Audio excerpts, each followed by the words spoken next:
ਕੀ ਤੁਹਾਨੂੰ ਪਤਾ ਹੈ ਆਸਟ੍ਰੇਲੀਆ ਵਰਲਡ ਕਲਾਸ ਐਜੂਕੇਸ਼ਨ ਦੇ ਨਾਲ ਸਟੂਡੈਂਟਸ ਨੂੰ ਦਿੰਦਾ ਹੈ 35% ਤੱਕ ਸਕਾਲਰਸ਼ਿਪ ਅਮਾਉਂਟ ਜੋ ਤੁਹਾਨੂੰ ਬਚਾਉਂਦਾ ਹੈਗਾ 5 ਲੱਖ ਰੁਪਏ ਮਿਨੀਮਮ ਸਾਲਾਨਾ। ਤਾਂ ਆਸਟ੍ਰੇਲੀਆ ਵਿੱਚ ਅਪਲਾਈ ਕਰਨ ਲਈ ESS ਗਲੋਬਲ ਦੀ ਐਕਸਪਰਟ ਟੀਮ ਨੂੰ ਹੁਣੇ ਕੰਟੈਕਟ ਕਰੋ 90419 90419।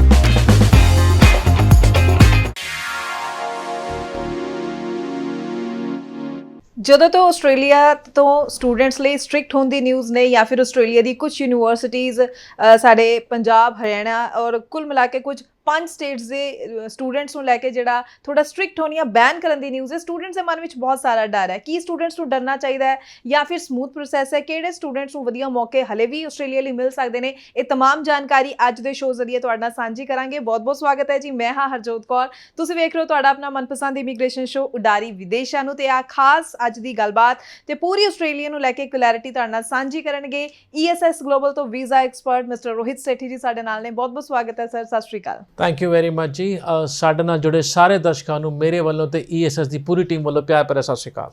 ਸਰ, ਜਦੋਂ ਮੈਂ ਸ਼ੁਰੂਆਤ ਵਿੱਚ ਗੱਲ ਕੀਤੀ ਹੈ ਕਿ ਕੁਝ ਯੂਨੀਵਰਸਿਟੀਜ਼ ਨੇ ਆਸਟ੍ਰੇਲੀਆ ਦੀ ਸਾਡੇ ਇੱਥੋਂ ਦੇ ਨਾਰਥ ਦੇ ਸਟੂਡੈਂਟਸ ਨੂੰ ਬੈਨ ਕਰ ਦਿੱਤਾ ਸਟੇਟ ਬੋਰਡ ਨੂੰ, ਪਰ ਇਸ ਨੂੰ ਐਕਚੁਅਲ ਨਿਊਜ਼ ਕਿਸ ਤਰੀਕੇ ਨਾਲ ਆਪਾਂ ਮੰਨੀਏ ਜੋ ਬੈਨ ਇੰਡੀਅਨ ਸਟੂਡੈਂਟਸ ਨੂੰ ਕਰਨ ਦੀ ਨਿਊਜ਼ ਹੈ? ਇਹਨੂੰ ਐ ਲਾ ਕੇ ਚੱਲੋ ਜੀ, ਜਿਹੜੀ ਨਿਊਜ਼ ਆਈ ਹੈ ਉਹ ਨਿਊਜ਼ ਦੀ ਸ਼ੁਰੂਆਤ ਹੁੰਦੀ ਹੈ ਕੁਛ ਯੂਨੀਵਰਸਿਟੀਜ਼ ਤੋਂ ਜਦ AL ਚੇਂਜ ਹੁੰਦੇ ਨੇ। ਸ਼ੁਰੂਆਤ ਇਹਦਾ ਇੱਕ ਸਟੈਪ ਬੈਕ ਜਾਵਾਂਗਾ, ਜਿਹੜਾ ਬੱਚਾ ਜਨਵਰੀ ਦੇ ਵਿੱਚ ਗਿਆ ਉੱਥੇ ਜਾ ਕੇ ਪੜ੍ਹਿਆ ਨਹੀਂ ਜਾਂ ਐਨਰੋਲ ਨਹੀਂ ਹੋਇਆ, ਉਹ ਸਟੈਪ 1 ਸੀਗਾ। ਤੇ ਇਹ 7 ਤੋਂ 8 ਯੂਨੀਵਰਸਿਟੀਜ਼ ਦਾ ਇੱਕ ਕਲਸਟਰ ਬਣਿਆ ਜਿੱਥੇ ਕਿ ਬਹੁਤ ਜ਼ਿਆਦਾ ਸਟੂਡੈਂਟ ਗਿਆ ਸੀਗਾ ਤੇ ਉਹ ਉੱਥੇ ਪੜ੍ਹਿਆ ਨਹੀਂ। ਹੁਣ ਸਟੂਡੈਂਟ ਵੀਜ਼ੇ ਦੀ ਸਭ ਤੋਂ ਪਹਿਲੀ ਕੰਡੀਸ਼ਨ ਹੁੰਦੀ ਹੈ ਪੜ੍ਹਾਈ, ਬਾਕੀ ਸਭ ਚੀਜ਼ਾਂ ਉਸ ਤੋਂ ਬਾਅਦ। ਜਦ ਇਹ ਲਿਸਟ ਬਾਹਰ ਆਉਂਦੀ ਹੈਗੀ ਹੈ ਤੇ ਉਦੋਂ ਬਾਅਦ ਹੀ ਯੂਨੀਵਰਸਿਟੀਜ਼ ਨੇ ਆਪਣੀ ਸਾਖ ਬਚਾਉਣ ਨੂੰ, ਆਪਣੀ ਅਸੈਸਮੈਂਟ ਲੈਵਲ ਦਾ ਕ੍ਰਾਈਟੇਰੀਆ ਬਚਾਉਣ ਨੂੰ, ਆਪਣਾ ਜਿਹੜਾ ਐਡਮਿਸ਼ਨ ਕ੍ਰਾਈਟੇਰੀਆ ਨੂੰ ਚੇਂਜ ਕਰਤਾ। ਹੁਣ ਉਹ ਪ੍ਰੋਜੈਕਸ਼ਨ ਇਸ ਤਰ੍ਹਾਂ ਹੋਈ ਮਾਰਕੀਟ ਦੇ ਵਿੱਚ, ਉਹ ਟਰਾਂਸਲੇਸ਼ਨ ਇਸ ਤਰ੍ਹਾਂ ਹੋਈ ਮਾਰਕੀਟ ਦੇ ਵਿੱਚ, ਜੋ ਸ਼ੁਰੂਆਤ ਆਸਟ੍ਰੇਲੀਆ ਦੀ ਪ੍ਰੈਸ ਨੇ ਕੀਤੀ।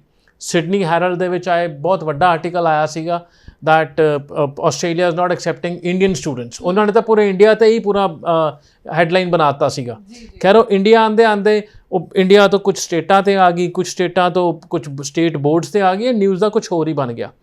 ਸਾਡੀ ਦੁਨੀਆ ਦੇ ਵਿੱਚ ਇਟ ਇਜ਼ ਜਸਟ 7 ਯੂਨੀਵਰਸਿਟੀਆਂ ਨੇ ਆਪਣਾ ਐਡਮਿਸ਼ਨ ਦਾ ਕ੍ਰਾਈਟੇਰੀਆ ਬਦਲਿਆ, ਉਹਨਾਂ ਦੀ ਸੀਟਾਂ ਭਰ ਗਈਆਂ।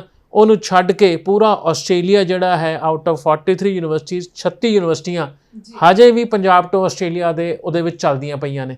ਉਹ ਨਾਰਮਲ ਕੰਮ ਕਰਦੀਆਂ ਪਈਆਂ ਨੇ ਜਿਹਦੇ ਵਿੱਚ ਕੋਈ ਸਮੱਸਿਆ ਨਹੀਂ ਹੈ for admission, for GT and ਤੁਹਾਡੇ ਕੇਸਿਸ ਨੂੰ ਲੈ ਕੇ।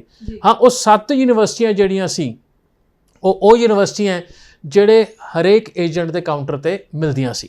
ਦੇਖੋ, ਜਦ ਇੱਕ ਚੀਜ਼ ਦੀ ਅਵੇਲੇਬਿਲਿਟੀ ਬਹੁਤ ਜਗ੍ਹਾ ਤੇ ਹੋ ਜਾਂਦੀ ਹੈ ਤੇ ਬਹੁਤ ਜ਼ਿਆਦਾ ਦਿਮਾਗ ਔਰ ਬਹੁਤ ਜ਼ਿਆਦਾ ਰਸ਼ ਉਸ ਚੀਜ਼ ਨੂੰ ਭੱਜਣ ਨੂੰ ਪੈਂਦਾ ਹੈ, ਤਾਂ ਕਿਤੇ ਨਾ ਕਿਤੇ ਉਹਦਾ ਇੱਕ ਕੈਪ ਆਉਣਾ ਤੈਅ ਹੈ, ਉਹਦਾ ਫਾਈਨਲ ਜਾਂ ਕਿਤੇ ਨਾ ਕਿਤੇ ਉਹਦਾ ਫੁੱਲ ਸਟਾਪ ਵੱਜੂਗਾ। ਇਹ ਉਹ 7 ਯੂਨੀਵਰਸਿਟੀਆਂ ਜਿਹੜੀ ਬੜੀ ਪੋਪੂਲਰ ਸੀਗੀਆਂ, ਜਿਵੇਂ ATMC ਫੈਡਰੇਸ਼ਨ ਹੋ ਗਈ ਐਂਡ ਉਸ ਤੋਂ ਬਾਅਦ ਵੈਸਟਰਨ ਸਿਡਨੀ ਯੂਨੀਵਰਸਿਟੀ ਹੋ ਗਈ। ਹਰ ਕੋਈ ਆਂਦਾ ਸੀ ਭਾਜੀ ਇਹਦੀ GT ਬੜੀ ਸੌਖੀ ਹੈ, ਸਾਨੂੰ ਇਸੇ 'ਚ ਪਾ ਦਿਓ। ਐਡਿਥ ਕੋਵਨ ਯੂਨੀਵਰਸਿਟੀ ਹੋ ਗਈ, ਇਹ ਤਾਂ GT ਦੇਖਦਾ ਹੀ ਨਹੀਂ ਹੈ, ਇੰਟਰਵਿਊ 'ਤੇ ਸਾਰਾ ਕੁਝ ਕੱਢ ਦਿੰਦਾ ਐਂਡ ਸੋ ਔਨ। ਕਿ ਸ਼ੁਰੂਆਤ ਕੰਸਲਟੈਂਟ ਤੋਂ ਹੀ ਹੁੰਦੀ ਹੈ, ਹਰੇਕ ਕਾਊਂਟਰ 'ਤੇ ਹੁੰਦਾ ਹੈ। ਤੇ ਉਹ ਯੂਨੀਵਰਸਿਟੀਆਂ ਨੇ ਆਪਣਾ ਕ੍ਰਾਈਟੇਰੀਆ ਬਦਲਿਆ ਕਿਉਂਕਿ ਉਹਨਾਂ ਨੇ ਆਪਣੀ ਰੈਂਕਿੰਗ ਬਚਾਉਣੀ ਹੈ। ਆਸਟ੍ਰੇਲੀਆ ਹਜੇ ਵੀ ਓਪਨ ਹੈਗਾ ਪੂਰੇ ਦਾ ਪੂਰਾ to all the university students, to all the class 12 students with good scholarships. ਜਿਵੇਂ ਮੈਂ ਦੱਸਿਆ 43 ਤੋਂ ਸਿਰਫ 7 ਯੂਨੀਵਰਸਿਟੀਆਂ ਨੇ ਪੰਜਾਬ ਤੋਂ ਬੱਚੇ ਲੈਣੇ ਅਗਲੇ 3 ਮਹੀਨੇ ਲਈ ਬੰਦ ਕੀਤੇ ਨੇ, ਸਦਾ ਲਈ ਬੰਦ ਨਹੀਂ ਕੀਤੇ, ਤਾਂ ਕਿ ਜੁਲਾਈ ਇਨਟੇਕ ਨਿਕਲ ਜਾਏ। ਜੁਲਾਈ ਇਨਟੇਕ ਜਿਹੜੀ ਉਹਨਾਂ ਦੀ ਸਫਾਈ ਹੋਣੀ ਹੈ ਹੋ ਜਾਵੇ, ਕਿਉਂਕਿ ਰੂਲ ਜਿਹੜਾ ਹੈ ਜੁਲਾਈ 'ਚ ਚੇਂਜ ਹੋ ਜਾਏਗਾ। ਤੁਸੀਂ ਫੁੱਲ ਟਾਈਮ ਕੰਮ ਨਹੀਂ ਕਰ ਪਾਓਗੇ, ਜਿਹੜਾ ਕਿ ਸਾਰੇ ਪ੍ਰੋਬਲਮ ਦੀ ਜੜ ਹੈ। ਤੇ ਉਸ ਤੋਂ ਬਾਅਦ ਤੁਹਾਡਾ 48 ਆਵਰ ਫੋਰਟਨਾਈਟਲੀ 24 ਘੰਟੇ ਹਫਤੇ ਦੇ ਵਿੱਚ ਤੁਸੀਂ ਆਪਣੇ ਕੰਮ ਨੂੰ ਸ਼ਿਫਟ ਕਰੋਗੇ। ਦੈਟ ਮੀਨ ਬੱਚਾ ਪੜ੍ਹੇਗਾ ਵੀ ਤੇ ਕੰਮ ਵੀ ਕਰੇਗਾ, ਜਿਵੇਂ ਕੋਵਿਡ ਤੋਂ ਪਹਿਲਾਂ ਹੁੰਦਾ ਸੀਗਾ। 20 ਘੰਟੇ ਕੰਮ ਅਲਾਉਡ ਸੀ, ਹੁਣ ਉਹ 24 ਘੰਟੇ ਕਰ ਦਿੱਤਾ ਉਹਨਾਂ ਨੇ ਹਫਤੇ ਦਾ, ਜਿਹਦੇ ਕਰਕੇ ਉਹਨੂੰ ਇੱਕ ਬੈਲੈਂਸ ਬਣਿਆ ਰਹੇਗਾ ਪੜ੍ਹਾਈ ਦਾ ਤੇ ਕੰਮ ਦਾ। ਪ੍ਰੋਬਲਮ ਅਗੇਨ, ਬੱਚਾ ਕੰਮ ਤੇ ਗਿਆ, ਸਟੱਡੀ ਵਾਲੇ ਪਾਸੇ ਗਿਆ ਨਹੀਂ। ਜਦ ਉਹਨੂੰ ਪੁੱਛਿਆ ਗਿਆ, ਉਹ ਕਹਿੰਦਾ ਗਵਰਨਮੈਂਟ ਮੈਨੂੰ ਕਹਿੰਦੀ ਆ ਫੁੱਲ ਟਾਈਮ ਕੰਮ ਕਰਨਾ, ਮੈਂ ਉਹੀ ਕਰਦਾ ਪਿਆ, ਰੂਲ ਨਹੀਂ ਕੋ ਤੋੜ ਰਿਹਾ, ਮੈਂ ਆਪਣਾ ਰੂਲ ਜਿੱਥੋਂ ਮਰਜ਼ੀ ਪਤਾ ਕਰਾ ਲਓ। ਤੇ ਉਹ ਯੂਨੀਵਰਸਿਟੀਆਂ ਨੇ ਜਦ ਦੇਖਿਆ ਵੀ ਆ ਪ੍ਰੋਬਲਮ ਵੱਧ ਗਈ ਹੈ, ਸਿੱਧਾ ਹੀ ਫਲੈਟ ਆਨ ਇੱਕ ਬੰਦ ਕਰਤਾ ਬਲੈਂਕਟ ਰੂਲ ਦੇ ਨਾਲ। ਅਸੀਂ ਜੁਲਾਈ ਇਨਟੇਕ 'ਚ ਆਹ ਯੂਨੀਵਰਸਿਟੀਆਂ ਤੋਂ, ਆਹ ਇਲਾਕਿਆਂ ਤੋਂ ਬੱਚੇ ਨਹੀਂ ਲਵਾਂਗੇ, ਜੁਲਾਈ ਤੋਂ ਬਾਅਦ ਚਾਲੂ ਕਰਾਂਗੇ। ਜੀ ਬਿਲਕੁਲ ਸਹੀ ਗੱਲ ਕਹੀ ਹੈ, ਕਿਉਂਕਿ ਕੁਝ ਯੂਨੀਵਰਸਿਟੀਜ਼ ਨੇ ਖਾਸ ਤੌਰ ਤੇ ਰੀਜ਼ਨ ਵੀ ਦਿੱਤਾ ਹੈ ਬੈਨ ਕਰਨ ਦਾ ਸਟੂਡੈਂਟਸ ਨੂੰ ਕਿ ਸਟੂਡੈਂਟ ਆਪਣੀ ਪੜ੍ਹਾਈ ਪੂਰੀ ਨਾ ਕਰਕੇ ਸਿਰਫ ਕੰਮ ਤੇ ਹੀ ਫੋਕਸ ਕਰ ਰਹੇ ਨੇ। ਸੋ ਇੱਕ ਗੱਲ ਅਜਿਹੀ ਵੀ ਹੈ ਜੋ ਅੱਗੋਂ ਵੀ ਸਟੂਡੈਂਟਸ ਨੂੰ ਧਿਆਨ ਵਿੱਚ ਜ਼ਰੂਰ ਰੱਖਣੀ ਚਾਹੀਦੀ ਹੈ। ਸਟੱਡੀ ਵੀਜ਼ਾ ਤੇ ਜਾ ਰਹੇ ਹੋ ਤਾਂ ਸਟੱਡੀ ਤੇ ਫੋਕਸ ਜ਼ਰੂਰ ਕਰਨਾ ਹੀ ਚਾਹੀਦਾ ਹੈ। ਸੋ ਆਪਾਂ ਜਿਵੇਂ ਹੁਣ ਆਸਟ੍ਰੇਲੀਆ ਦੀ ਹੀ ਗੱਲ ਕਰ ਰਹੇ ਹਾਂ ਤਾਂ ਇਹਨਾਂ ਸਾਰੀਆਂ ਖਬਰਾਂ ਦੇ ਵਿੱਚ, ਇਹਨਾਂ ਸਾਰੇ ਅਪਡੇਟਸ ਦੇ ਵਿੱਚ ਵੀ ਜਿਹੜੇ ਸਟੂਡੈਂਟਸ ਦੇ ਮਨ ਵਿੱਚ ਥੋੜੀ ਨੈਗੇਟਿਵਿਟੀ ਆ ਗਈ ਹੈ ਕਿ ਆਸਟ੍ਰੇਲੀਆ ਜਾਈਏ ਨਾ ਜਾਈਏ, ਇੱਕ ਡਾਊਟ ਆ ਗਿਆ, ਉਹਨਾਂ ਨੂੰ ਤੁਸੀਂ ਕੀ ਕਹਿਣਾ ਚਾਹੋਗੇ? ਕਿਸ ਤਰ੍ਹਾਂ ਨਾਲ ਵਧੀਆ ਡੈਸਟੀਨੇਸ਼ਨ ਆਪਾਂ ਮੰਨ ਸਕਦੇ ਹਾਂ ਸਟੱਡੀ ਵੀਜ਼ਾ ਲਈ ਆਸਟ੍ਰੇਲੀਆ ਨੂੰ? ਦੇਖੋ, ਜੇ ਤੁਹਾਡਾ ਪਰਪਸ ਸਟੱਡੀ ਹੈ, ਜੇ ਤੁਹਾਡਾ ਪਰਪਸ ਸਟੱਡੀ ਕਰਕੇ ਉੱਥੇ ਵਰਕ ਪਰਮਿਟ ਤੋਂ ਬਾਅਦ PR ਲੈਣ ਦਾ ਹੈ, ਤਾਂ ਆਸਟ੍ਰੇਲੀਆ ਦਾ ਅੱਜ ਕੋਈ ਮੁਕਾਬਲਾ ਨਹੀਂ, ਓਨੈਸਟਲੀ ਕੋਈ ਮੁਕਾਬਲਾ ਨਹੀਂ।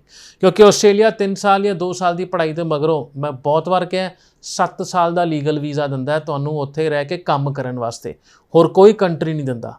ਹੁਣ ਜਿਹੜਾ ਕੰਟਰੀ ਜਿੱਥੇ ਤੁਸੀਂ ਸਟੂਡੈਂਟ ਵੀਜ਼ਾ ਲੈ ਕੇ ਚੱਲਦੇ ਹੋ, 2 ਸਾਲ ਦੀ ਮਾਸਟਰਸ ਤੇ 7 ਸਾਲ ਤੱਕ ਦਾ post study work visa, that mean ਤੁਸੀਂ 9 ਸਾਲ ਤਾਂ ਉਸ ਕੰਟਰੀ 'ਚ ਇੱਕ ਤਰ੍ਹਾਂ ਲੀਗਲ ਹੋ ਨਾ, ਪੂਰਾ ਤੁਹਾਡੇ ਕੋਲ ਕੰਮ ਕਰਨ ਦੇ ਰਾਈਟ ਹੈ, ਉੱਥੇ ਸਭ ਕੁਝ ਕਰਨ ਦੇ ਰਾਈਟ ਹੈ 9 ਸਾਲ। ਪਰ ਫਿਰ ਵੀ ਬੱਚਾ ਕੀ ਕਹਿੰਦਾ, ਨਹੀਂ ਮੈਨੂੰ ਸਮਝ ਨਹੀਂ ਆਉਂਦਾ ਲੀਗਲ ਵਾਲਾ ਹੋਣਾ, ਮੈਂ ਤਾਂ ਪੁਰਾਣੇ ਟਾਈਪ 'ਚ ਹੀ ਜਾਣਾ, ਪਹਿਲਾਂ ਪੜ੍ਹਨ ਜਾਵਾਂਗਾ, ਫਿਰ ਕੁਝ ਕਾਂਡ ਕਰਾਂਗਾ, ਫਿਰ ਮੈਂ ਵਕੀਲ ਨੂੰ ਫੜਾਂਗਾ, ਫਿਰ ਵੀਜ਼ਾ ਬਚਾਵਾਂਗਾ।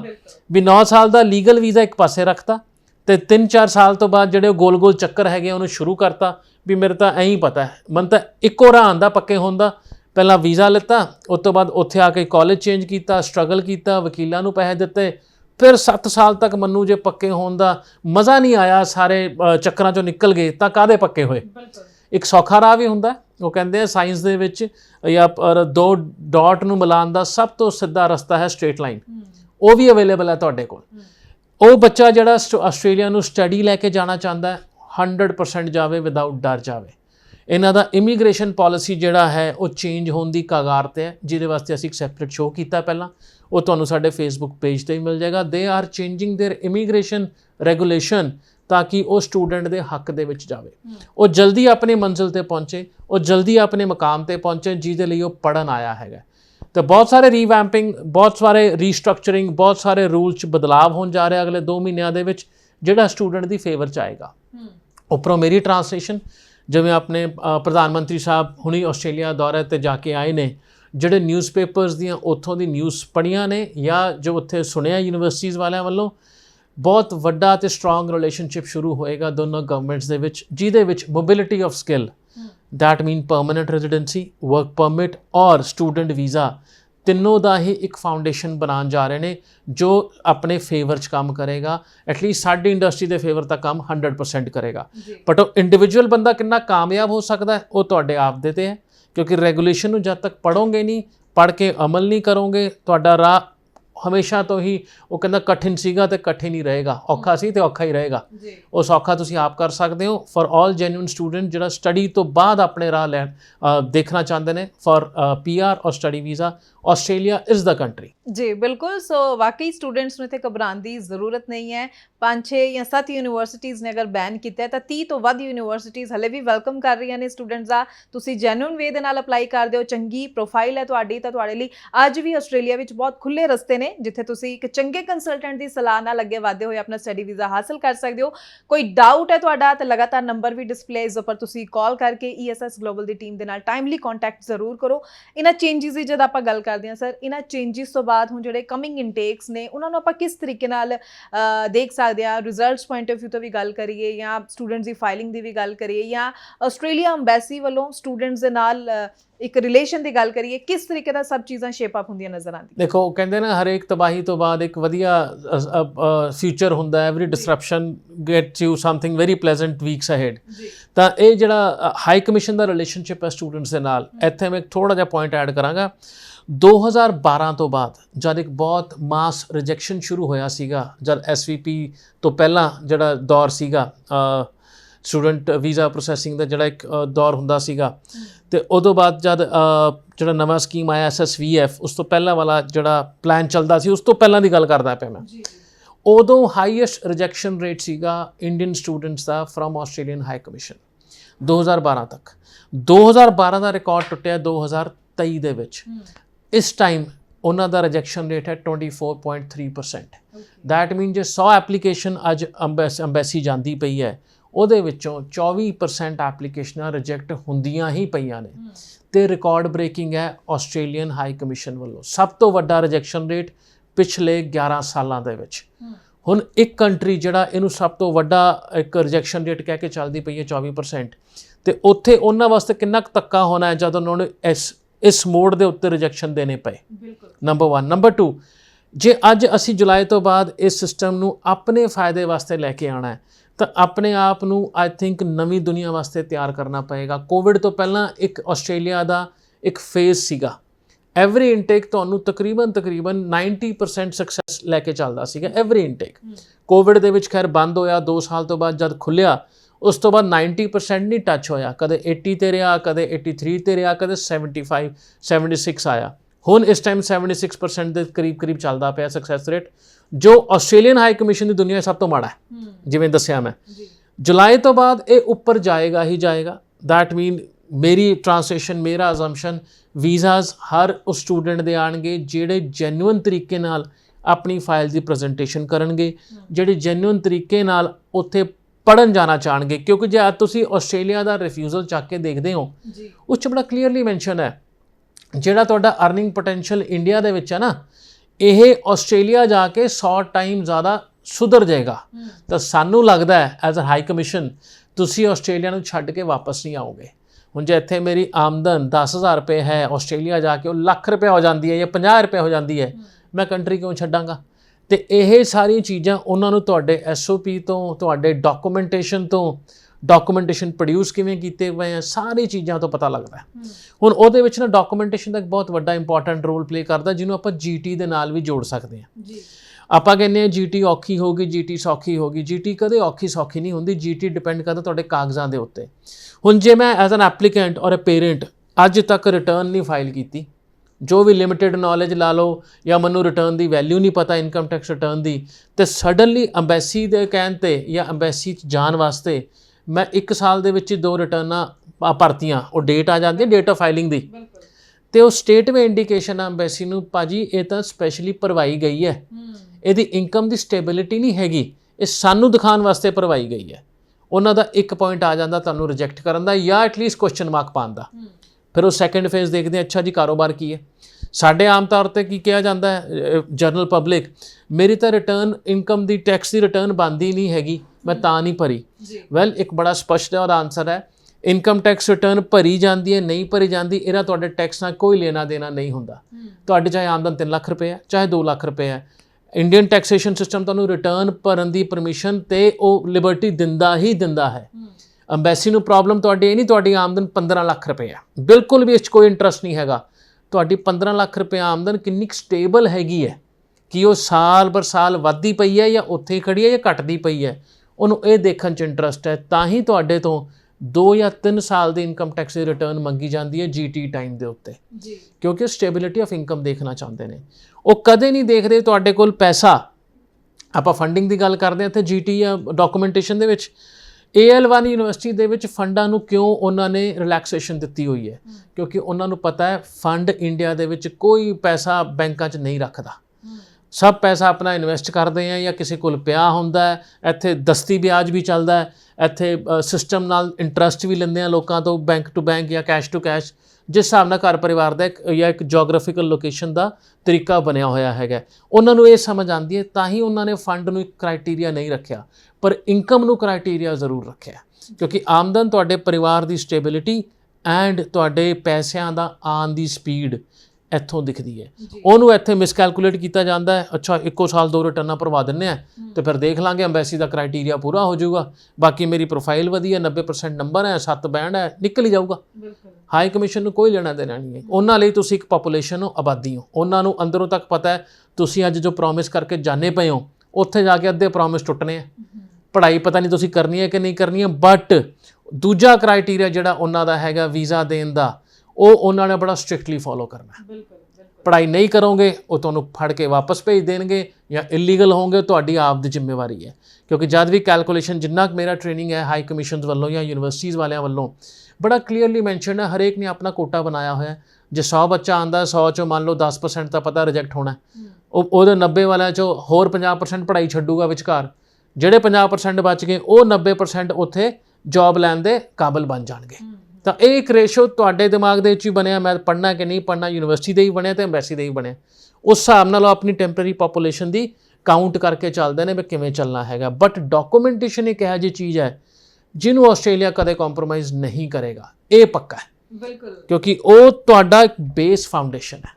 ਬਿਲਕੁਲ ਸਹੀ ਗੱਲ ਹੈ। ਸੋ ਇਸ ਲਈ ਕਈ ਵਾਰੀ ਸਟੂਡੈਂਟ ਸੋਚਦੇ ਆ ਜੀ ਸਾਡੇ ਅਕੈਡਮਿਕਸ ਵਿੱਚ ਪਰਸੈਂਟੇਜ ਬਹੁਤ ਅੱਛੀ ਹੈ, ਸਾਡਾ ਆਇਲ ਸਕੋਰ ਅੱਛਾ ਹੈ ਤਾਂ ਸਾਡਾ ਵੀਜ਼ਾ ਲੱਗ ਜਾਏਗਾ। ਸੋ ਬਹੁਤ ਸਾਰੀ ਚੀਜ਼ਾਂ ਮੈਟਰ ਕਰਦੀ ਹੈ। ਡਾਕੂਮੈਂਟੇਸ਼ਨ ਵਿੱਚ ਇੱਕ ਚੀਜ਼ ਚੰਗੇ ਢੰਗ ਨਾਲ ਰਿਪਰੈਜ਼ੈਂਟ ਕੀਤੀ ਜਾ ਰਹੀ ਹੈ ਕਿ ਨਹੀਂ, ਇਹਨਾਂ ਗੱਲਾਂ ਦਾ ਪੂਰੀ ਜਾਣਕਾਰੀ ਜੋ ਹੈ, ਇਹਨਾਂ ਗੱਲਾਂ ਨੂੰ ਲੈ ਕੇ ਪੂਰਾ ਅਵੇਅਰ ਇੱਕ ਚੰਗਾ ਕੰਸਲਟੈਂਟ ਹੀ ਤੁਹਾਨੂੰ ਕਰ ਸਕਦਾ ਹੈ। ਇਸ ਲਈ ਆਪਣਾ ਫਿਊਚਰ ਚੰਗੇ ਹੱਥਾਂ ਵਿੱਚ ਦਿਆ ਕਰੋ, ਜ਼ਰੂਰ ਵੇਖਿਆ ਕਰੋ ਕਿਸ ਤਰ੍ਹਾਂ ਦਾ ਕੰਮ ਕੋਈ ਕੰਪਨੀ ਕਰ ਚੁੱਕੀ ਹੈ ਜਿੱਥੇ ਤੁਸੀਂ ਪਹੁੰਚਦੇ ਹੋ, ਜਿਸ ਕੰਸਲਟੈਂਟ ਕੋਲ ਤੁਸੀਂ ਪਹੁੰਚਦੇ ਹੋ। ਕੋਈ ਡਾਊਟ ਹੈ ਕੋਈ ਵੀ ਆਪਣੀ ਪ੍ਰੋਫਾਈਲ ਨੂੰ ਲੈ ਕੇ ਤਾਂ ਨੰਬਰ ਵੀ ਲਗਾਤਾਰ ਡਿਸਪਲੇ ਹੈ, ਤੁਸੀਂ ਜ਼ਰੂਰ ਇਸ ਨੰਬਰ ਤੇ ਕਾਲ ਕਰਕੇ ESS ਗਲੋਬਲ ਦੀ ਟੀਮ ਦੇ ਨਾਲ ਟਾਈਮਲੀ ਕੰਟੈਕਟ ਕਰ ਸਕਦੇ ਹੋ। ਸਰ ਆਪਾਂ ਜਿਸ ਤਰ੍ਹਾਂ ਚੇਂਜਸ ਦੀ ਜੋ ਗੱਲ ਕਰ ਰਹੇ ਹਾਂ, ਅਪਡੇਟਸ ਦੀ ਜੋ ਗੱਲ ਕਰ ਰਹੇ ਹਾਂ ਆਸਟ੍ਰੇਲੀਆ ਵੱਲੋਂ ਕੀਤੇ ਗਏ ਨੇ, ਤੁਸੀਂ ਦੱਸਿਆ ਕਿ ਬੈਨ ਕੁਝ ਮਹੀਨਿਆਂ ਤੱਕ ਦਾ ਹੈ, ਉਸ ਤੋਂ ਬਾਅਦ ਆਪਾਂ ਕਿਸ ਤਰ੍ਹਾਂ ਦੀ ਤਸਵੀਰ ਦੇਖ ਸਕਦੇ ਹਾਂ? ਜੁਲਾਈ ਇਨਟੇਕ ਤੋਂ ਬਾਅਦ ਦੀ ਜੇਕਰ ਆਪਾਂ ਗੱਲ ਕਰ ਲਈਏ, ਕਿਸ ਤਰੀਕੇ ਨਾਲ ਦੇ ਕਿਸ ਤਰ੍ਹਾਂ ਦੇ ਮੇਜਰ ਚੇਂਜਸ ਹੋਰ ਆਸਟ੍ਰੇਲੀਆ ਵੱਲ ਆਪਾਂ ਦੇਖ ਸਕਦੇ ਹਾਂ? ਦੇਖੋ, ਜਿਹੜਾ GT ਨੂੰ ਰਿਪਲੇਸ ਕਰਕੇ GST ਆਉਣ ਲੱਗਿਆ, ਆਈ ਬਿਲੀਵ ਜੁਲਾਈ 'ਚ ਉਹਦੀ ਅਨਾਉਂਸਮੈਂਟ ਹੋ ਜਾਣੀ ਹੈ। ਫਰੋਮ ਦਾ ਯੂਨੀਵਰਸਿਟੀ ਪਰਸਪੈਕਟਿਵ ਉਹ ਇਹਨੂੰ ਕਿਸ ਤਰੀਕੇ ਨਾਲ ਦੇਖਦੇ ਤੇ ਕਿਸ ਤਰੀਕੇ ਨਾਲ ਕਰਨਗੇ। ਹਜੇ ਯੂਨੀਵਰਸਿਟੀਜ਼ ਵਾਲਿਆਂ ਨੇ ਕੁਝ ਨਹੀਂ ਕੱਢਿਆ ਕਿਉਂਕਿ ਪਾਲਿਸੀ ਬਣਦੀ ਪਈ ਹੈ। ਜਦੋਂ ਪਾਲਿਸੀ ਬਣ ਕੇ ਬਾਹਰ ਆਏਗੀ ਕਿ ਉਹ ਸੌਖੀ ਹੋਏਗੀ ਜਾਂ ਔਖੀ ਹੋਏਗੀ, ਇਹ ਟਾਈਮ ਦੱਸੇਗਾ। ਕਨਵਰਸੇਸ਼ਨ ਸਾਰਾ ਜਿਹੜਾ ਦੱਸਦਾ ਪਿਆ ਉਹ ਸੌਖੀ ਹੋਣ ਤੇ ਹੈ। ਅਗੇਨ ਡਾਕੂਮੈਂਟੇਸ਼ਨ ਨੂੰ ਕਾਂਟਾ ਨਹੀਂ ਮਾਰਨਗੇ, ਉਹ ਡਾਕੂਮੈਂਟੇਸ਼ਨ ਨੂੰ ਬਿਲਕੁਲ ਕਾਂਟਾ ਨਹੀਂ ਮਾਰਨਗੇ। ਹੋ ਸਕਦਾ ਫੰਡ ਵਾਲੇ ਪਾਸੇ ਉੱਪਰ ਥੱਲੇ ਹੋ ਜਾਣ, ਜਾਂ ਆਪਣੇ ESOS ਐਕਟ ਦੇ ਵਿੱਚ, ਜਿਹੜਾ ਇੱਕ ESOS ਐਕਟ ਬਣਿਆ ਇਹਨਾਂ ਦਾ, ਜਿਹਦੇ ਕਰਕੇ ਆਸਟ੍ਰੇਲੀਆ ਇੱਕ one of the strong country ਬਣਦਾ ਪੜ੍ਹਾਈ ਵਾਸਤੇ, ਉਸ 'ਚ ਇਹ ਲਿਖਿਆ ਹੋਇਆ ਤੁਸੀਂ ਬੱਚੇ ਤੋਂ ਸਮੈਸਟਰ ਦੀ ਫੀਸ ਤੋਂ ਵੱਧ ਨਹੀਂ ਲੈ ਸਕਦੇ ਹੋ ਸਕਦਾ ਉਸ 'ਚ ਬਦਲਾਅ ਆਵੇ, ਕੈਨੇਡਾ ਮੰਗੋ 1 ਸਾਲ ਦੀ ਫੀਸ ਸ਼ੁਰੂ ਕਰ ਦਿੱਤੀ ਜਾਵੇ, ਹੋ ਸਕਦਾ ਜੀ, ਕਿਉਂਕਿ ਇਸੇ ਪਾਸੇ ਯੂਨੀਵਰਸਿਟੀ ਨੂੰ ਆਪਣੀ ਸਿਕਿਉਰਿਟੀ ਦਿਖਦੀ ਹੈ ਜਿੱਥੇ ਬੱਚਾ ਆ ਕੇ ਪੜੂਗਾ। ਦੇਖੋ, ਯੂਨੀਵਰਸਿਟੀ ਬੜਾ ਸਪਸ਼ਟ ਕਹਿੰਦੀ ਹੈ, ਐਂਡ ਤੁਹਾਡੇ ਵੀਜ਼ਾ ਦੇ ਉੱਤੇ ਇੱਕ ਕਲੌਜ਼ ਹੁੰਦਾ 8202 8202, ਉਹ ਕਹਿੰਦਾ ਜਿਹੜਾ ਲੈਵਲ ਆਫ ਐਜੂਕੇਸ਼ਨ ਤੁਸੀਂ ਕਰਨ ਆ ਰਹੇ ਹੋ ਉਸੇ ਦੇ ਵਿੱਚ ਹੀ ਪੜ੍ਹਾਈ ਖਤਮ ਕਰਨੀ ਹੈ, ਲੈਵਲ ਦੇ ਵਿੱਚ। ਉਹ ਪੜ੍ਹਾਈ ਖਤਮ ਨਹੀਂ ਕਰਨੀ ਜਿਸ ਤੁਸੀਂ ਜਾ ਰਹੇ ਹੋ। ਤੁਹਾਡੀ ਜੇ ਤੁਹਾਨੂੰ ਕੋਰਸ ਪਸੰਦ ਨਹੀਂ ਆਉਂਦਾ, ਤੁਸੀਂ ਮਾਸਟਰਸ ਆਫ ਅਕਾਊਂਟਿੰਗ 'ਚ ਗਏ ਹੋ, ਕੋਰਸ ਸਮਝ ਨਹੀਂ ਆ ਰਿਹਾ, ਪਸੰਦ ਨਹੀਂ ਆ ਰਿਹਾ, ਤੁਸੀਂ ਕਹਿੰਦੇ ਹੋ ਮੈਂ MBA ਸ਼ਿਫਟ ਕਰਨਾ ਹੈ ਜਾਂ ਮੈਂ ਅਕਾਊਂਟਿੰਗ ਛੱਡ ਕੇ ਫਾਈਨੈਂਸ ਦੇ ਵਿੱਚ ਸ਼ਿਫਟ ਕਰਨਾ ਹੈ, ਤੁਹਾਨੂੰ 8202 ਕੰਡੀਸ਼ਨ ਪੂਰੀ ਪਰਮਿਸ਼ਨ ਦਿੰਦੀ ਹੈ। ਬਟ ਜਦ ਤੁਸੀਂ ਉਹਦੇ ਨਾਲ ਡਿਪਲੋਮੇ ਵਾਲੇ ਪਾਸੇ ਆ ਜਾਂਦੇ ਹੋ ਉਸੇ ਵੀਜ਼ੇ ਦੇ ਅੰਦਰ, ਤਾਂ ਤੁਹਾਡਾ ਵੀਜ਼ਾ ਕੰਡੀਸ਼ਨ ਟੁੱਟਦੀ ਹੈ। ਇੱਕ ਛੋਟਾ ਜਿਹਾ ਐਗਜ਼ਾਮਪਲ ਦਿੰਦਾ, ਪਿਛਲੇ ਸ਼ੋਅ 'ਚ ਹੀ ਮੈਂ ਇਹਦਾ ਜ਼ਿਕਰ ਕੀਤਾ ਸੀ। ਪ੍ਰੋਬਲਮ ਇਹ ਨਹੀਂ ਹੈ ਤੁਹਾਨੂੰ ਵੀਜ਼ਾ ਕਿਵੇਂ ਮਿਲੇਗਾ, ਪ੍ਰੋਬਲਮ ਇਹ ਬਿਲਕੁਲ ਨਹੀਂ ਹੈ। ਪ੍ਰੋਬਲਮ ਇਹ ਹੈ ਤੁਹਾਨੂੰ ਵੀਜ਼ਾ ਮਿਲਣ ਤੋਂ ਬਾਅਦ 2 ਸਾਲ ਦੀ ਪੜ੍ਹਾਈ ਕਰਨ ਤੋਂ ਬਾਅਦ, ਵਰਕ ਪਰਮਿਟ ਤੋਂ ਬਾਅਦ ਤੁਹਾਡੀ ਕੀ PR ਦੀ ਐਪਲੀਕੇਸ਼ਨ ਦੇ ਵਿੱਚ ਪ੍ਰੋਬਲਮ ਆਏਗੀ। ਅੱਜ ਤੁਹਾਨੂੰ ਕੋਈ ਵੀ ਚੀਜ਼ ਤੁਹਾਡੇ ਪਲੈਟਰ ਦੇ ਉੱਤੇ ਤੁਹਾਨੂੰ ਹਰ ਕੋਈ ਦੇਗਾ, ਕਿਉਂਕਿ ਅਗਲੇ ਨੇ ਕਮਾਈ ਕਰਨੀ ਹੈ ਐਂਡ ਤੁਸੀਂ ਪੈਸਾ ਖਰਚ ਕੇ ਸਿਰਫ ਉੱਥੇ ਜਾਣ ਦੀ ਸੋਚਦੇ ਪਏ ਹੋ। ਇਮੈਜਿਨ ਕਰੋ ਉਹ ਇਨਸਾਨ ਜਿਹੜਾ ਮੈਨੂੰ ਮਿਲਿਆ ਅੱਜ ਤੋਂ 1.5 ਮਹੀਨਾ ਪਹਿਲਾਂ ਇੱਥੇ ਹੀ ਆਫਿਸ ਦੇ ਵਿੱਚ, ਸਿਟੀਜ਼ਨ ਉੱਥੇ ਆਸਟ੍ਰੇਲੀਆ ਦੇ ਵਿੱਚ ਸਿਟੀਜ਼ਨ, ਕਹਿੰਦਾ ਸਰ ਮੈਂ ਇੱਥੇ ਹੌਲੀਡੇਜ਼ 'ਚ ਆਇਆ ਆਪਣੇ ਪੇਰੈਂਟਸ ਨੂੰ ਮਿਲਣ ਵਾਸਤੇ, ਮੈਨੂੰ ਪਿੱਛੋਂ ਮੇਲ ਆ ਗਈ। ਮੇਲ ਸੀ ਉਹਦੀ ਸਿਟੀਜ਼ਨਸ਼ਿਪ ਕੈਂਸਲ ਹੋਣ ਦੀ, ਤੇ 28 ਦਿਨ ਦਾ ਟਾਈਮ ਮਿਲਿਆ ਉਹਨੂੰ ਇੱਕ ਐਕਸਪਲੇਨ ਕਰਨ ਦਾ। ਐਕਸਪਲੇਨ ਕੀ ਕਰਨਾ ਸੀ? ਡਿਗਰੀ ਤੁਸੀਂ A ਯੂਨੀਵਰਸਿਟੀ ਤੋਂ ਕੀਤੀ ਹੈ, ਤੁਸੀਂ ਕੰਮ ਦਿਖਾਇਆ B ਜਗ੍ਹਾ ਤੋਂ ਜਿੰਨਾ ਡਿਸਟੈਂਸ ਹੈ 800 ਕਿਲੋਮੀਟਰ ਦਾ। ਇੱਕ ਟਾਈਮ ਤੋਂ ਦੋਨੋਂ ਚੀਜ਼ਾਂ ਕਿਵੇਂ ਹੋ ਸਕਦੀਆਂ ਨੇ? ਹੁਣ ਜਿਸ ਟਾਈਮ ਤੇ ਵੀਜ਼ਾ ਲੈਣਾ ਸੀਗਾ ਉਦੋਂ ਲੌਜਿਕ ਬਟਨ ਨਹੀਂ ਚੱਲਦਾ, ਉਦੋਂ ਬੰਦਾ ਮੈਨੂੰ ਤਾਂ ਵੀਜ਼ਾ ਚਾਹੀਦਾ ਤੇ ਉਦੋਂ ਲੈ ਲਿਆ, ਤੇ ਅੱਜ ਉਹ ਬੰਦਾ ਹੁਣ ਕਿੱਥੇ ਜਾਣ ਜੋਗਾ ਹੈ? ਕੀ ਆਸਟ੍ਰੇਲੀਆ ਜਾਂ ਇੰਡੀਆ? ਆਸਟ੍ਰੇਲੀਆ ਘਰ ਬਣਿਆ, ਗੱਡੀਆਂ ਖੜੀਆਂ, ਸਭ ਲਾਈਫ ਸੈੱਟ ਹੈ, ਉਹ ਹੁਣ ਜਾਣ ਦੇ ਕਾਬਿਲ ਵੀ ਨਹੀਂ ਉੱਥੇ ਹੈਗਾ ਤਾਂ ਕਿ ਉਹਨੂੰ ਵਾਈਂਡ ਅਪ ਕਰ ਸਕੇ, ਕਿਉਂਕਿ ਤੁਸੀਂ ਉੱਥੋਂ ਦੀ ਗਵਰਨਮੈਂਟ ਨੂੰ ਝੂਠ ਬੋਲਿਆ। ਤੇ ਝੂਠ ਕੋਈ ਗਵਰਨਮੈਂਟ ਬਰਦਾਸ਼ਤ ਨਹੀਂ ਕਰਦੀ, ਸਿੱਧਾ ਬੈਨ ਲਾ ਕੇ ਉਹ ਸਾਰੀ ਫਾਈਲ ਬੰਦ ਕਰਦੇ ਆ, ਕਿਉਂਕਿ ਉਹਨਾਂ ਲਈ ਤੁਸੀਂ ਇੱਕ ਹੈੱਡ ਕਾਊਂਟ ਹੋ। ਤੁਸੀਂ 90% ਵਾਲੇ ਬੱਚੇ ਹੋ, 60% ਵਾਲੇ ਬੱਚੇ ਹੋ। ਉਹਨਾਂ ਨੇ ਤੁਹਾਡੇ ਅਕੈਡਮਿਕਸ ਬਿਲਕੁਲ ਚੈੱਕ ਨਹੀਂ ਕਰਨੇ। ਗਵਰਨਮੈਂਟ ਨੇ ਸਿਰਫ ਇੱਕ ਚੀਜ਼ ਦੇਖਣੀ ਹੈ PR ਦੇ ਵੇਲੇ, ਤੁਸੀਂ ਪੜ੍ਹਾਈ ਤੋਂ ਬਾਅਦ ਕੀ ਉਸ ਪਾਰਟਿਕੂਲਰ ਆਕੂਪੇਸ਼ਨ 'ਚ ਕੰਮ ਕੀਤਾ ਜੋ ਤੁਸੀਂ ਕਹਿ ਕੇ ਆਏ ਸੀ। ਮੈਂ ਬਾਇਓਲੋਜੀ ਇਸ ਲਈ ਕਰਨੀ ਹੈ ਕਿਉਂਕਿ ਮੈਂ ਲੈਬ ਦੇ ਵਿੱਚ ਕੰਮ ਕਰਨਾ, ਮੈਂ ਕੈਮਿਸਟਰੀ ਇਸ ਲਈ ਕਰਨੀ ਹੈ ਕਿਉਂਕਿ ਮੈਂ ਲੈਬ ਦੇ ਵਿੱਚ ਕੰਮ ਕਰਨਾ, ਐਂਡ ਸੋ ਔਨ, ਅਲੱਗ-ਅਲੱਗ ਫੈਕਟਰਸ। ਤੁਸੀਂ ਆਪਣੀ ਜ਼ੁਬਾਨ ਤੇ ਖਰੇ ਉਤਰੇ ਹੋ, ਆਨਸਰ ਯੈਸ ਔਰ ਨੋ। ਯੈਸ, ਗਵਰਨਮੈਂਟ ਤੁਹਾਡੇ ਨਾਲ ਹੈ, ਨੋ, ਗਵਰਨਮੈਂਟ ਤੁਹਾਡੇ ਨਾਲ ਨਹੀਂ ਹੈ। ਬੜਾ ਸਿੰਪਲ ਰਿਲੇਸ਼ਨਸ਼ਿਪ ਹੈ ਸਟੂਡੈਂਟ ਦਾ ਤੇ ਆਸਟ੍ਰੇਲੀਆ ਗਵਰਨਮੈਂਟ ਦਾ, ਔਰ ਕਿਸੇ ਵੀ ਗਵਰਨਮੈਂਟ ਦਾ ਰਾਦਰ। ਉਹਨਾਂ ਲਈ ਤੁਸੀਂ ਆਬਾਦੀ ਹੋ। ਆਬਾਦੀ ਨੂੰ ਉਦੋਂ ਹੀ ਆਪਣੀ ਉਹ ਜਨਸੰਖਿਆ ਵਿੱਚ ਕਾਊਂਟ ਕੀਤਾ ਜਾਂਦਾ ਜਦ ਤੁਸੀਂ ਕਾਬਲ ਬਣਦੇ ਹੋ। ਹਰੇਕ ਪਾਸੇ ਇੱਕ ਵਰਡ ਲਿਖਿਆ ਹੈ, you have to be eligible Australian resident or citizen. ਤੁਸੀਂ ਕਾਬਲ ਬਣਨਾ ਉੱਥੋਂ ਦੇ ਸਿਟੀਜ਼ਨ ਜਾਂ ਰੈਜ਼ੀਡੈਂਟ ਵਾਸਤੇ। ਉਸੇ ਤਰੀਕੇ ਨਾਲ ਸਟੈਪ 1 ਤੇ ਆ ਜਾਓ, ਜਦ ਤੁਸੀਂ ਫਾਈਲਾਂ ਦੇ ਕਾਗਜ਼ ਦਿੰਦੇ ਹੋ, ਇਹ ਤੁਹਾਡੀ ਜ਼ਿੰਮੇਵਾਰੀ ਹੈ as a student, not as a consultant ਦੀ ਵੀ ਨਹੀਂ, ਗਵਰਨਮੈਂਟ ਦੀ ਵੀ ਨਹੀਂ। ਤੁਸੀਂ ਆਪਣੀ ਵੈਰੀਫਿਕੇਸ਼ਨਾਂ ਕਰਾ ਕੇ ਦੇਣੀਆਂ ਆਪ। ਕੋਈ ਵੀ ਕਾਗਜ਼ ਜੋ ਵੈਰੀਫਿਕੇਸ਼ਨ ਨਹੀਂ ਹੁੰਦਾ, ਅੰਬੈਸੀ ਕੋਲ ਰਾਈਟ ਹੁੰਦਾ, ਉਹਦੇ ਕੋਲ ਹੱਕ ਹੈ ਉਹ ਕਾਗਜ਼ ਨੂੰ ਨਾ ਮੰਨਣ ਦਾ। ਜੀ ਤੇ ਵੈਰੀਫਿਕੇਸ਼ਨ ਫਰਮ ਥਰਡ ਪਾਰਟੀ, ਨਾਟ ਫਰਮ ਤੁਹਾਡੇ ਜਿੱਥੇ ਤੁਸੀਂ ਇੰਪਲੋਇਰ ਦੀ ਚਿੱਠੀਆਂ ਛਾਪ ਕੇ ਦਿੱਤੀਆਂ ਜਾਂ ਜਿੱਥੋਂ ਚਿੱਠੀ ਲਿੱਤੀ ਹੈ।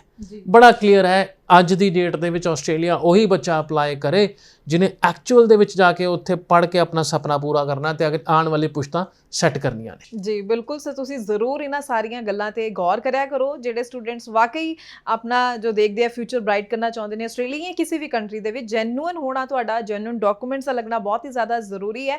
ਸੋ ਉਮੀਦ ਕਰਦੇ ਹਾਂ ਅੱਜ ਦੇ ਸ਼ੋਅ ਦੇ ਜ਼ਰੀਏ ਕਾਫੀ ਇਨਫੋਰਮੇਸ਼ਨ ਤੁਹਾਨੂੰ ਮਿਲ ਚੁੱਕੀ ਹੈ ਤੇ ਤੁਸੀਂ ਇਸ ਸਾਰੀ ਜਾਣਕਾਰੀ ਦਾ ਵੱਧ ਤੋਂ ਵੱਧ ਫਾਇਦਾ ਜ਼ਰੂਰ ਲਓਗੇ ਹੀ। ਇੱਕ ਛੋਟਾ ਜਿਹਾ ਸਵਾਲ ਸਰ ਜਾਣਦੇ ਹੋਏ ਕਿ 23 ਪਾਸ ਆਊਟ ਲਈ ਤਾਂ ਅਸੀਂ ਬਹੁਤ ਸਾਰੀ ਆਪਸ਼ਨਸ ਦੇਖ ਰਹੇ ਹਾਂ, ਲੇਕਿਨ 22 ਪਾਸ ਆਊਟ ਜਾਂ 21 ਪਾਸ ਆਊਟ ਨੂੰ ਕੀ ਕਹਿਣਾ ਚਾਹੋਗੇ, ਆਸਟ੍ਰੇਲੀਆ ਜਾਂ ਕੋਈ ਹੋਰ ਕੰਟਰੀ? ਆਸਟ੍ਰੇਲੀਆ ਨੂੰ ਛੱਡ ਹੀ ਦਿਓ 21 22 pass out, there is no point as long as ਤੁਸੀਂ ਉਸੇ ਕੁਆਲੀਫਿਕੇਸ਼ਨ ਦੇ ਵਿੱਚ ਇੱਥੇ ਇੰਡੀਆ 'ਚ ਪੜ੍ਹਦੇ ਪਏ ਹੋ। ਐਗਜ਼ਾਮਪਲ ਤੁਸੀਂ +2 ਕਾਮਰਸ ਕੀਤਾ, BCom 'ਚ ਐਡਮਿਸ਼ਨ ਲਿੱਤੀ, 2 ਸਮੈਸਟਰ ਹੋ ਗਏ, ਘੱਟੋ ਘੱਟ 52% 53% ਨੰਬਰਾਂ ਦੇ ਨਾਲ ਘੱਟੋ ਘੱਟ ਇਹ ਬੰਦਾ ਆਸਟ੍ਰੇਲੀਆ ਜਾਣ ਦੀ ਸੋਚ ਸਕਦਾ ਅੱਗੇ ਅਕਾਊਂਟਿੰਗ ਵਾਸਤੇ ਹੀ।